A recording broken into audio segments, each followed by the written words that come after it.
Alors aujourd'hui, on va réaliser des prises de sang de prophylaxie pour les moutons.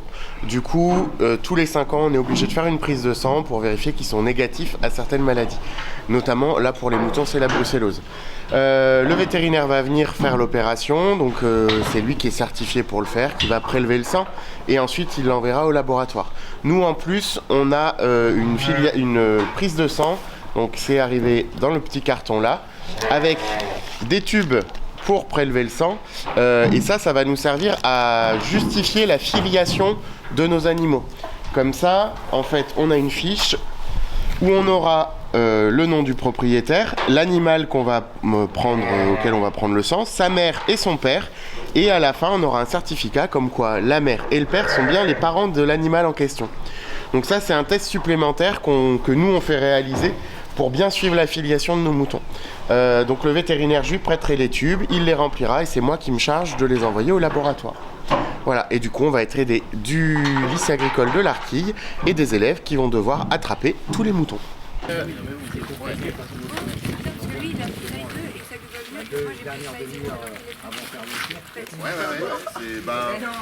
c'est même pas trop, il y a de l'invendu, il y a du...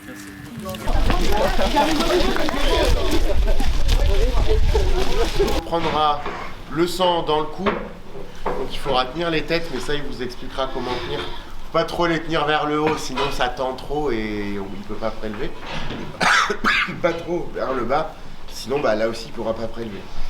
Le contrôle de filiation, donc c'est ça où on saura qui est le père, qui est la mère, et on va vérifier la tremblante. Parce que du coup la tremblante c'est une maladie qui a sur les moutons, et suivant le patrimoine génétique qu'ils ont, ils sont plus ou moins sensibles à cette maladie-là. Parce que du coup on a mis la petite avec la brebis là qui sont dans le petit parc, parce qu'en fait la brebis, quand on les a trouvées, elle gardait le petit. Mais je pense que c'est pas le sien.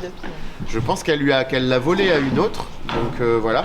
Donc là j'ai mis les deux, j'ai mis soit Lady, soit Merveille, et ils analyseront sur les deux, comme ça, au final on finira vraiment par savoir qui est la vraie mère.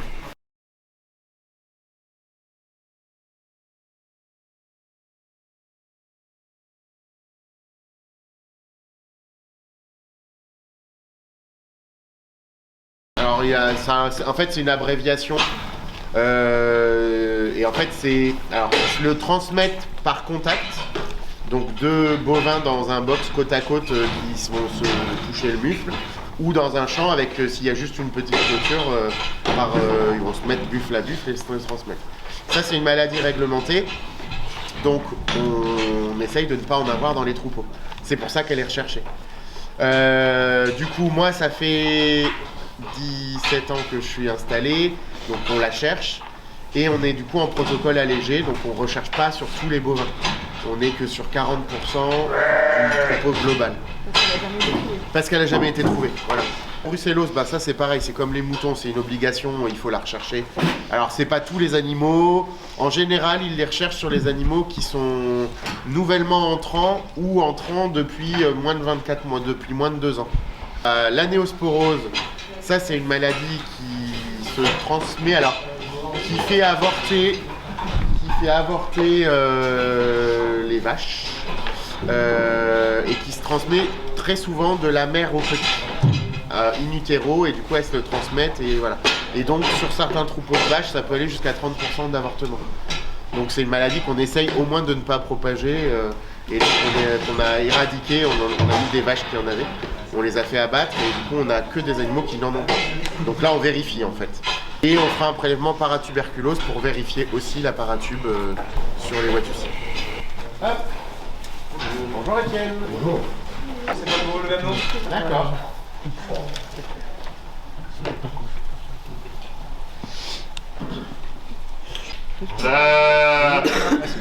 Et Micaline, c'est tremblant. Non mais ils n'ont pas eu assez de sang pour en faire des analyses. On fait chacun attrape un mouton. Ça vous va?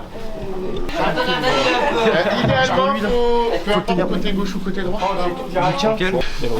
Prends celle-là. Parce qu'après, vous pouvez vous écarter un peu pour pas qu'il soit trop tassé, sinon le veto faut qu'il... Bah non. Oui.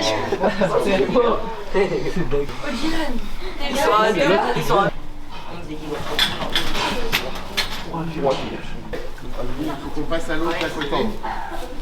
Les agneaux, c'est les petits. Ça va pas être facile ça. Non.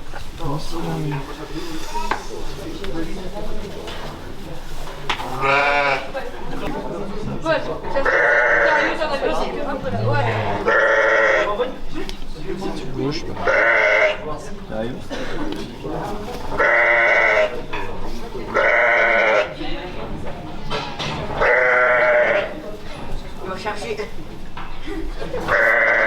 Il faut qu'on passe en mode chien sinon.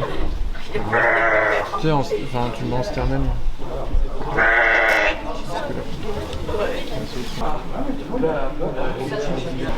Bonjour, je m'appelle Marie-Solange.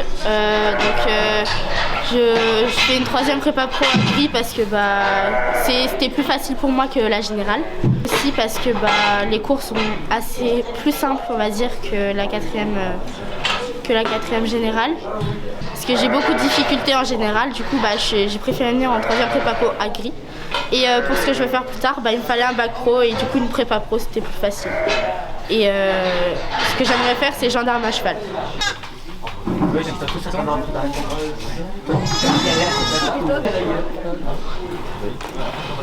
Je m'appelle Gaëtan Guillot, j'ai 14 ans. Mon père est agriculteur. Donc plus tard, je vais reprendre le domaine de mon père. Et c'est pour ça que je suis venu dans le lycée de Dieure-d'Alarky pour commencer à savoir des trucs dans l'agriculture. Je préfère faire une 3e agricole dans le lycée de Dieure-d'Alarky que faire une 3e agricole dans un collège. Parce que là, je sais que je vais m'orienter vers un métier dans l'agriculture. Et qu'au collège, je me serais orienté vers rien du tout, juste pour mon brevet, c'est tout. Donc j'ai voulu venir dans le lycée de Dieure-d'Alarky car déjà d'une, j'avais un copain et de deux, comme c'est une ferme, on peut faire plus de choses. Il y a qui qui a été fait du coup? Non. J'ai été fait. Oh là-bas si. Je m'appelle Nathan Tartex et je viens de voir comment on fait les prises de sang. C'est assez nouveau pour moi parce que mes parents ne sont pas agriculteurs. Et je pense qu'il faut être très précis pour ne pas louper la prise de sang.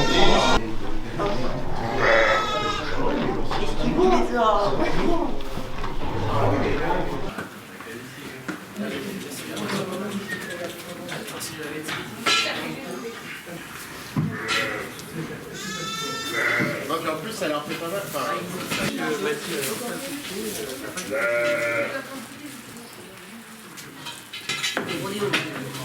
sais même pas si tu bougerais trop. Alors du coup, là, la garder pour l'instant. Et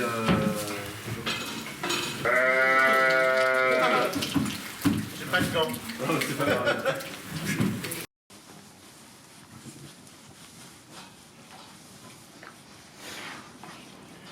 Donc là, il est obligé de faire la prise de sang. Mais ça peut couper les cheveux, par contre. Ah, ça coupe les cheveux en plus. Les cheveux, pas les miens. Ah, moi, je crois que j'ai pas besoin. T'as pas des épingles Si j'ai ma pince à cheveux.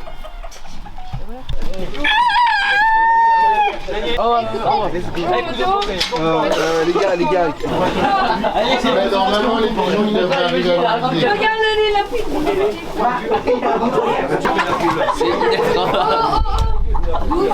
Oh là là.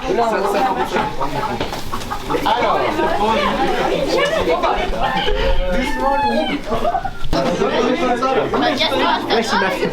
Ah, mais c'est que ça tâche, c'est merde. alors qu'est-ce qu'on n'a pas encore? Alors, pour la taille des pieds, c'est des animaux qui vont marcher. La corne va s'user et du coup, ça va se poncer naturellement. Là, le problème, c'est que les chèvres, souvent, c'est des animaux qui vivent soit en montagne, soit dans les déserts. Nous, ici, dans nos prairies, la terre n'est pas très abrasive et il y a souvent de l'herbe. Donc, en fait, l'herbe, elle n'use pas le pied. Donc, ce qu'on va devoir faire, c'est couper le surplus. Alors, chez les chevaux, on fait venir un maréchal ferrant qui va tailler la corne. Chez la chèvre, là, nous, on va le faire nous-mêmes. Et après, on va tailler le surplus de corne. Ouais, ils aiment pas trop. Et en fait, hop, à chaque fois, on va tailler le surplus. Pas aller tailler dans la chair. Hein. Parce que le principe, c'est comme vos pieds, vous avez des ongles. Si vous en coupez 2 mm, ça va. Si vous coupez la moitié de l'ongle, vous allez être à la chair. Donc à chaque fois, là, on va tailler. Alors des fois, vous allez voir, il y en a certaines. D'accord. Alors lui, c'est pas le bon exemple. C'est pas mal. Alors, on essaye de pas lui. Alors regarde, là son est là, sa patte est là, donc il est dans la dimension. Et là, tu vas tailler juste le bout là. Bon, par contre, si tu pourrais avancer la tienne parce que j'ai un peu le pied bloqué par le pied. Mais elle en a deux. Mais cette Mathis, elle m'aime. Elle est un peu sûre. En fermant ta pince. Moi, j'en ai qu'une pour faire ça. Je te rassure, c'est plus facile à agir avec deux. Jérémy, moi j'en ai une, le tien. Oh, j'ai mal à la tête. Il veut déjà se faire un combat.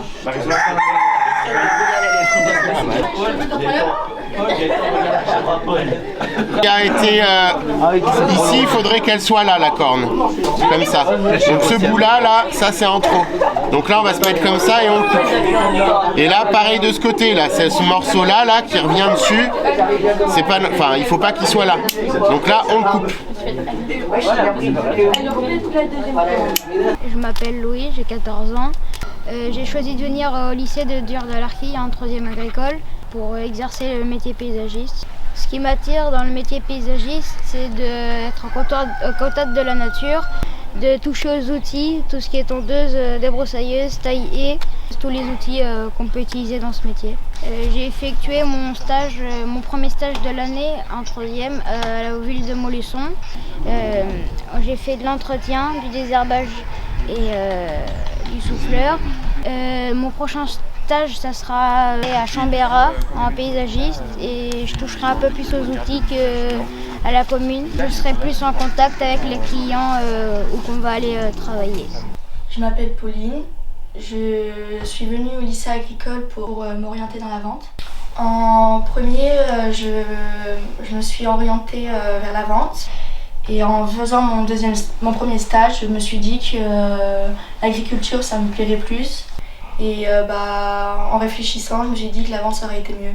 Ce qui me plaît dans la vente, c'est vendre des outils agricoles, la partie animale, et conseiller aux clients et avoir contact avec eux. Les techniques de vente que je vais apprendre vont me servir pour vendre d'autres types de produits. Bonjour, je m'appelle Dylan. Je suis venu au lycée agricole parce que ma première idée était de travailler dans l'élevage. Les gendarmes sont venus nous présenter leur métier au lycée agricole et ça m'a donné envie de devenir gendarme. Je me suis renseigné et avoir le permis poids lourd serait très utile pour entrer dans la gendarmerie. Bonjour, Thierry Chagnon, professeur principal de la classe de 3e. La 3e dans l'enseignement agricole est une 3e très ouverte. Bien sûr, elle fait découvrir les métiers de l'agriculture, mais aussi beaucoup de voies différentes. Nos élèves peuvent partir dans les métiers de l'industrie, dans les métiers du service, dans les métiers de la vente. Ce qui motive nos élèves, c'est qu'ils ont 7 heures par semaine d'enseignement pratique interdisciplinaire, ce qu'on appelle les EPI, et également, sur leur scolarité, 3 semaines de stage. Une première période en novembre, une deuxième en janvier et enfin une dernière période en mars. Alors la spécificité de la 3e de l'enseignement agricole du lycée de Durda, c'est qu'on a une convention de partenariat avec l'école de gendarmerie de Montluçon.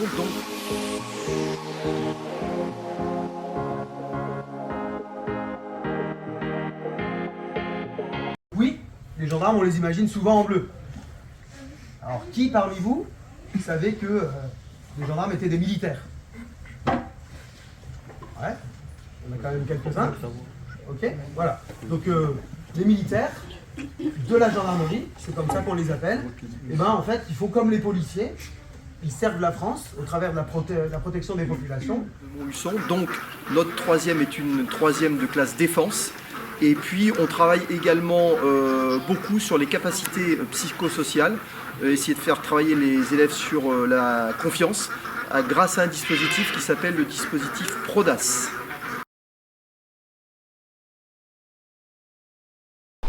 Bon les jeunes, merci de votre implication pour ces journées de prise de sang pour les chèvres, les moutons. On l'a découverte avec les bovins. Vous l'avez vu, le métier d'agriculteur, on en a vu une petite partie, mais c'est un métier aux 1000 métiers. Vous pouvez être autant secrétaire que comptable le matin, éleveur l'après-midi, vétérinaire le soir, infirmier, sage-femme. Enfin vraiment voilà, vous pouvez demain avoir besoin d'être mécanicien, de faire le commercial pour vendre des animaux ou des produits. Donc voilà, vous verrez, c'est vraiment une branche où on découvre plein de métiers. Où on doit être très polyvalent, où il faut trouver sa voie là-dedans. Vous, en tout cas, j'espère que vous réussirez votre brevet, de choisir une voie qui vous plaît, puisque votre métier que vous choisirez ou que vous ferez, une fois que vous aurez commencé dans cette voie, vous êtes bon pour le faire pendant 43 ans. Choisissez le bien et faites-vous surtout plaisir en choisissant un métier qui vous plaît.